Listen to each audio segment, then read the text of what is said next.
Here's a start. I heard a line of thinking recently that essentially questioned when the end began. Have we, as humans, been on the path to destruction since the day we picked up tools, since the day we surpassed all other life on Earth intellectually, since the first time we got the upper hand? Did we begin to fail the day we began to succeed, or conversely, is the destruction of the environment a product of capitalism? Did it begin with the Industrial Revolution, the extraction of fossil fuels? The bomb? Was it avoidable? Can it still be avoided? Does our starting point change our future?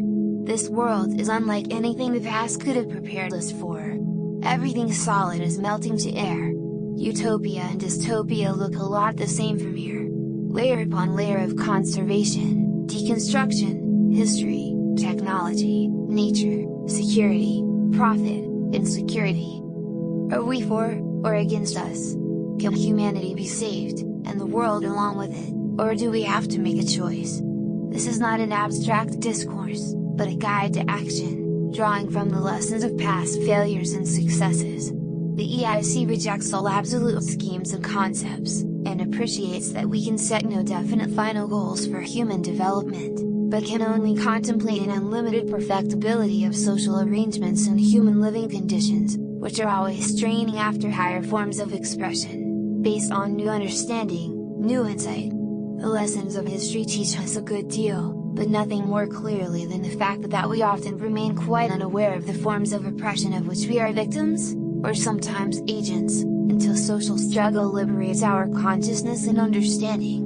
We have faith in the capacity of ordinary people to construct for themselves a world suited to their inner needs, to create and participate in an advancing culture of liberation and free communities, to discover through their own thought and engagement the institutional arrangements that can best satisfy their deeply rooted striving for freedom, justice, compassion and solidarity, at a particular historical moment. This vision is a stimulus to our thinking and our constructive action. In the period after 1945, the world entered a new stage of planetary crisis in which human economic activities began to affect in entirely new ways the basic conditions of life on Earth. This new ecological stage was connected to the rise, earlier in the century, of monopoly capitalism, an economy dominated by large firms, and to the accompanying transformations in the relation between science and industry.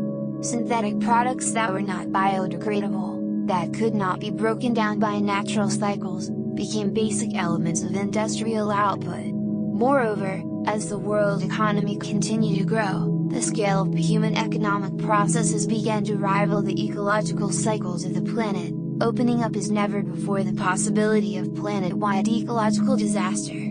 Today few can doubt that the system has crossed critical thresholds of ecological sustainability, raising questions about the vulnerability of the entire planet. No matter how clearly one thinks, it is impossible to anticipate precisely the character of future conflict.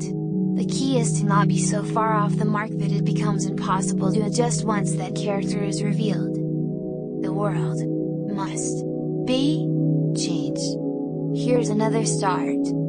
Deliberate Operations reflects the EIC's view of how it conducts considered and sustained operations in space and sets the foundation for developing other fundamentals, tactics, techniques, and procedures.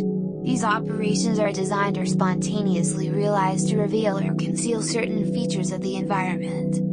The most remarkable aspect of the terrain and tactics covered in this volume is their ever-changing and unpredictable nature. The challenges you will encounter here are entirely new and of their time, and any tendency to look for solutions in historical reference or established strategies should be avoided. Choose instead to see each scenario as a possible future. Reject the idea that we have become bored of being human. Divest from individuality. Forget progress. Demonstrate the weakness of your machines and leave the present in elegant ruin. Find answers in the least likely places. Contemplate the beginning of your geological era, anticipate its end, and decide whether the strata will slowly taper into a much more distant future or stop abruptly.